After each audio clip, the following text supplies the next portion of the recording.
आप सभी कैसे हो। हम आशा करते हैं, उम्मीद करते हैं कि आप सभी स्वस्थ होंगे, मस्त होंगे और अच्छे से एग्ज़ाम की तैयारी कर रहे होंगे। आप सभी के लिए हम फिर से एक बार लेकर आ गए हैं, फिर से हिंदी का चैप्टर नंबर 2 यानी कहानी सुनाने जा रहा हूँ। इसका शीर्षक है ढहते विश्वास।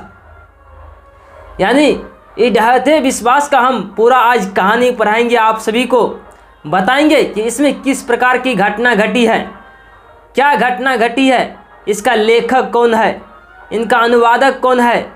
साथ ही साथ हम आपके कॉन्सेप्ट को क्लियर करेंगे, सब्जेक्टिव और ऑब्जेक्टिव का पूरा। यदि इस क्लास को कर लेते हैं तो आपको इस चैप्टर से सब्जेक्टिव और ऑब्जेक्टिव में किसी भी प्रकार का दिक्कत या समस्या का सामना नहीं करना पड़ेगा। यदि हमारे पढ़ाने के बाद हम आपसे वादा करते हैं कि एक भी दिक्कत नहीं आएंगे, तो स्टार्ट करते हैं आज के क्लास को एक बेहतरीन तरीका से। लेकिन उससे पहले हम एक बात और आप लोगों से कह देते हैं, हमारे टेलीग्राम ग्रुप में आप जुड़ जाइए या नहीं तो बोलिए हम क्या कह सकते हैं। स्क्रीन पर देख रहे हैं व्हाट्सएप नंबर, बस इस नंबर में आपके लिए मैसेज कर दीजिएगा, सर जी हमको ग्रुप में जोड़ दीजिए। आपको 2 मिनट के अंदर ग्रुप में जोड़ दिया जाएगा और जितना भी ये PDF मिलेगा मुफ्त में मिलेगा, पूरा फ्री मिलेगा। इसमें किसी प्रकार की दिक्कत या समस्या की बात नहीं है। PDF फ्री है, कंटेंट फ्री है, वीडियो फ्री है, यानी सब चीज़ फ्री है इस साल। इसीलिए आप सभी से मेरा रिक्वेस्ट है कि ज़रूर से ज़रूर आप व्हाट्सएप ग्रुप में जुड़ने का प्रयास करिएगा। बेहतरीन लाभ होगा आपको, बहुत ही लाभ होगा। और यह बैच जो स्टार्ट हुए है हमारा, इस बैच से आपको बहुत ही लाभदायक होंगे। और इस क्लास को यदि करते हैं तो डेली लेकिन आप एक बात पे और ध्यान दीजिएगा, डेली क्लास करिएगा। कहते हैं कि हिम्मत बांध कर चलते हैं। देखिए, हिम्मत को कभी तोड़िए नहीं अपने आप से। यदि हिम्मत तोड़ देता है तो फिर आपका हार हो जाएगा। हिम्मत बांधने रहिए। यदि आप सोचते हैं कि आज हम एक क्लास करके 4 क्लास एक दिन में कर सकते हैं, पढ़ सकते हैं, उसको रिवीजन कीजिए। लेकिन उसको रिवीजन जरूरी है, रिवीजन जरूरी है, पढ़ाई से ज़्यादा रिवीजन। ये ऐसा नहीं बात कि आगे पढ़ते जाते पीछे भूलते जाते, ऐसा नहीं होना चाहिए। रिवीजन आपके लिए बहुत ही मायने रखता है और प्रैक्टिस। यदि चैप्टर को हम पढ़ा देते हैं तो हम ऑब्जेक्टिव भी कराते हैं, सब्जेक्टिव कराते हैं, फिर से उसको आपको बनाना है, फिर से सब्जेक्टिव ऑब्जेक्टिव में टिक लगाना है, ताकि आपको पता चले कि आपका लेवल कैसा है। जो हिम्मत बांध के चलते हैं उसका हार कभी नहीं होता है। सबसे बड़ी चीज़ है ईमानदारी। यदि आप ईमानदारी से पढ़ाई करिएगा, मेहनत करिएगा, तो सफलता आपके चरणों में चूम जाएगी। इसीलिए हम कहते हैं कि मेहनत से कभी नहीं भागिएगा।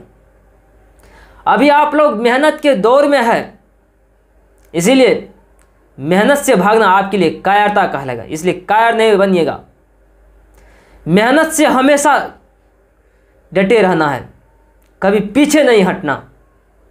चलिए, इसी के साथ हम आज की क्लास को स्टार्ट कर रहे हैं एक बेहतरीन तरीका से। सबसे पहले मैं आपको कुछ यहाँ से देखिए, इस चैप्टर में जब हम चले यहाँ पे देखने का प्रयास करेंगे हम इस चैप्टर में क्या चीज़ के विषय में दिया गया है। थोड़ा सा पेन का कलर चेंज कर लेते, बिल्कुल बहुत ही बेहतर। देखिए यहाँ पे पाठ का नाम, सबसे पहले हम देखेंगे इस चैप्टर का नाम क्या है। चैप्टर का नाम तो 2 यानी है नंबर के अनुसार, लेकिन इसका शीर्षक है ढहते विश्वास। इस कहानी में आज हम यही बात सीखेंगे कि ढहते विश्वास में कौन कौन सी घटना घटी थी। देखिए, और इस कहानी को जो लिखा है, ढहते विश्वास कहानी को जो लिखा है, ऐसा लेखक का नाम है सातकोड़ी होता। याद कर लीजिएगा, आपका पूछेगा कि ढहते विश्वास कहानी का लेखक कौन है, तो आप क्या बताइएगा? सातकोड़ी होता। क्या है? सातकोड़ी होता। अब यहाँ पे देखिए कर अनुवादक कौन है इनका, अनुवादक का बात करेगा। अनुवादक कौन है? राजेंद्र प्रसाद मिश्र है। क्या है? राजेंद्र प्रसाद मिश्र है। कौन सा है? तो राजेंद्र प्रसाद मिश्र है। अनुवादक कौन है इसका? राजेंद्र प्रसाद मिश्र है। यानी हिंदी में अनुवादक क्या, ये जो है उड़िया भाषा का ये है कहानी, लेकिन इसको किसी न किसी हिंदी भाषा में तो अनुवाद किया होगा कोई न कोई, उसी का नाम है राजेंद्र प्रसाद मिश्र। और साथ ही साथ ये मेरा व्हाट्सअप नंबर दिया गया है, इस नंबर पर आप मैसेज कर सकते हैं, यानी व्हाट्सअप कर सकते हैं, आपको बेहतरीन तरीका से कंटेंट प्रोवाइड किया जाएगा। अब यहाँ पे देखते हैं हम अगला स्टेप। क्या आपको ये स्टेप याद हुआ? पाठ का नाम देखिए, धरती विश्वास।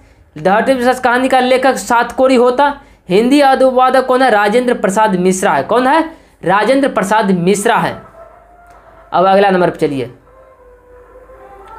अब कहानी यहाँ से स्टार्ट होते हैं। देखिए यहाँ से कहानी क्या होती है, स्टार्ट होते धरती विश्वास। अब देखिए कहानी को एक बेहतरीन तरीका से हम चाहेंगे कि आपको बताने के लिए यहाँ पे देखने का प्रयास करिए। गांव में बारिश लगातार हो रही थी। गांव में बारिश लगातार हो रही थी, जिससे बाढ़ का खतरा बढ़ता जा रहा था।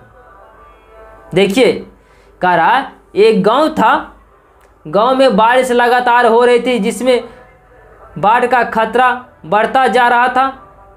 चारों ओर पानी ही पानी दिखाई दे रहा था। इसी गांव में लक्ष्मी नाम की एक महिला अपने परिवार के साथ रहती थी। यानी लक्ष्मी नाम की महिला अपने परिवार के साथ, उसका पति लक्ष्मण नाम था। लक्ष्मी का पति का नाम क्या था? लक्ष्मण। आपसे पूछेगा ऑब्जेक्टिव में, लक्ष्मी का पति का नाम लक्ष्मण था और लक्ष्मण कोलकाता में काम करता था, यानी मजदूरी का काम करता था। लक्ष्मण जो है कहाँ पे काम करता था? तो कोलकाता में मजदूरी करता था।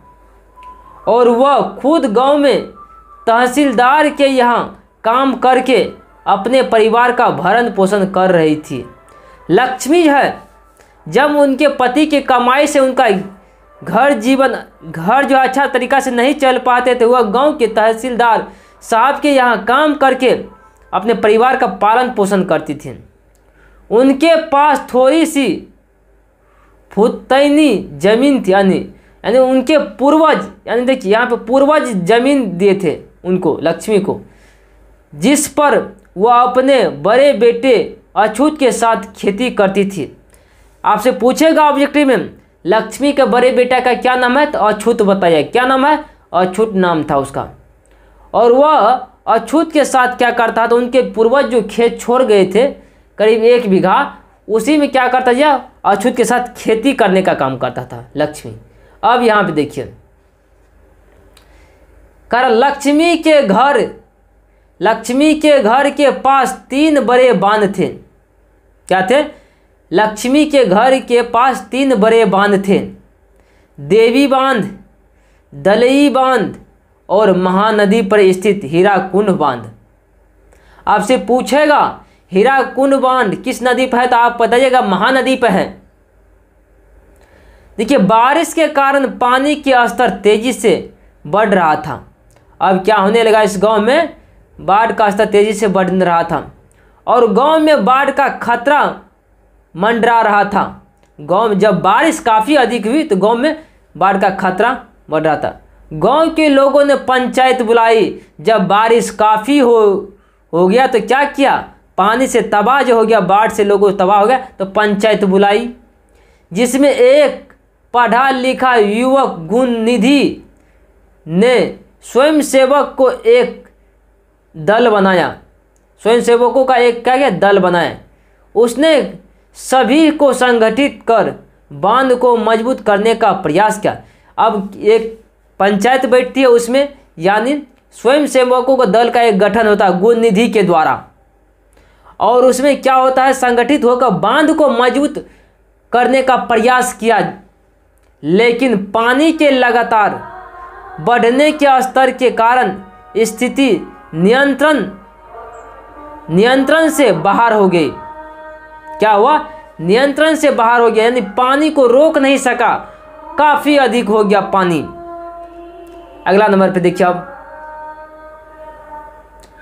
जब पानी नहीं रुका मजबूत बांध के कारण प्रयास से भी, तब देखिए यहाँ पे गांव के सरपंच ने आदेश दिया। आप क्या कहते हैं? गांव के सरपंच ने आदेश दिया कि सभी लोग अपने परिवार को लेकर के सुरक्षित स्थानों की ओर निकल जाए।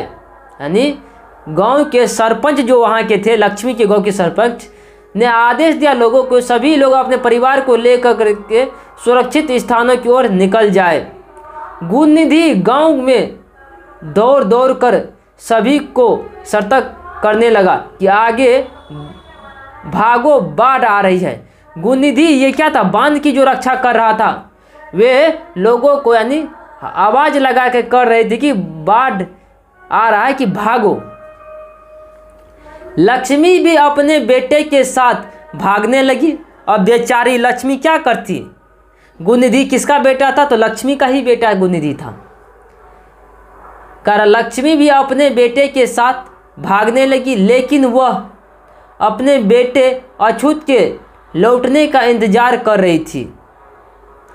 लेकिन उसका बेटा जो अछूत गया था, दलई बांध नाम था उस बांध का, उसका रक्षा करने के लिए उसकी इंतजार कर रहे थे आने का, वे आएंगे तो हम जाएंगे।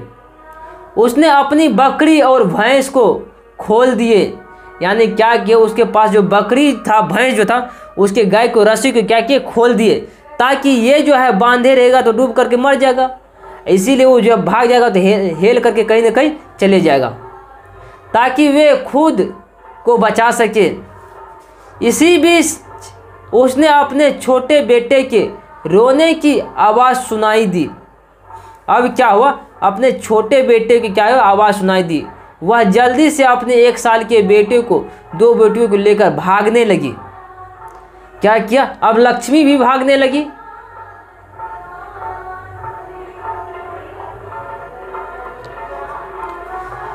अब यहाँ कह रहा, भागते हुए उसका पैर कीचड़ में फिसल गया जाता है।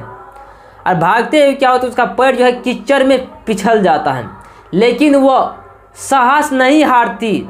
उसने अपने बेटियों से कहा कि वे आगे भागकर पास के टीले पर चढ़ जाए, जहाँ तक चंवर माता का मंदिर, यहाँ पे चंदेश्वर मंदिर था, यानी चंदेश्वर मंदिर था। मंदिर के पास गांव के लोग हमेशा मेला लगाते थे और देवी से अपनी रक्षा की प्रार्थना करते थे।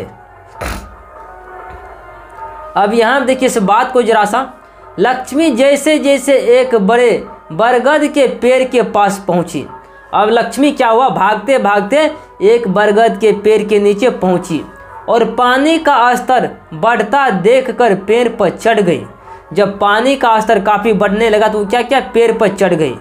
उसने अपने बेटे छोटे को गोद में उठाया और खुद को बचाने की कोशिश की, लेकिन जल्द ही वो बेहोश हो गई। अब क्या हो जाती है, लक्ष्मी बेहोश हो जाती है, यानी पानी को देख करके। कह रहा है जब उसे होश आया, अब देखो कुछ देर के बाद जब उसे होश आया तो उसने देखा कि चारों ओर पानी ही पानी था। चारों ओर क्या था, पानी ही पानी था। जगह जगह लाशों तैर रही थी। वह घबरा कर अपने बेटे को खोजने लगी। अब क्या हुआ, घबरा कर अपने बेटे को खोजने लगी, लेकिन वह कहीं नहीं दिखाई दिया। अचानक उसे पानी में एक छोटे बच्चे का शव बहता हुआ दिखाई दिया। अब क्या होते, एक बच्चा जो लक्ष्मी को बहता हुआ दिखाई देते पानी, उसके बेटे जैसा ही लग रहा था। वह उसे पकड़कर अपने सीने से चिपका लेती है और मातृ स्नेह में उसे दूध पिलाने लगती है। देखिए लक्ष्मी का वो पुत्र नहीं है, वो तो डूब गया पानी में, दूसरा पुत्र वो मिला, फिर भी उसको माँ का स्नेह करती है उसे। अब यहाँ देखिए लास्ट है, जो कि कहानी का लास्ट यहीं पर है। इस भयंकर बाढ़ ने गांव को पूरी तरह से तबाह कर दिया। क्या गया, पूरी तरह से तबाह कर दिया। लोगों की आस्था और विश्वास को गहरा आघात पहुंचा। पहले जब भी वे किसी आपदा से घिरते थे तो ईश्वर से प्रार्थना किया करते थे कि, लेकिन इस विनाशकारी बाढ़ ने उसके विश्वास को ही ढहला दिया। इसी कारण इस कहानी का नाम ढहते विश्वास रखा गया। इस कहानी का नाम क्या रखा गया, ढहते विश्वास रखा गया है। तो कैसा लगा आज का कहानी। देखिए सबसे पहले हम आपसे यही कहेंगे कि आप लोग कंटेंट पर ध्यान दीजिएगा, यानी डेली क्लास करने का प्रयास कीजिएगा। तो आज की क्लास यहीं तक रहने देते हैं। अगले क्लास में हम सब्जेक्टिव और ऑब्जेक्टिव लेकर आएंगे इस चैप्टर का, इसीलिए तब तक बने रहने का आपको प्रयास कीजिए। यहीं पे मिलते हैं अगले क्लास में। आज के लिए जय हिंद, जय भारत।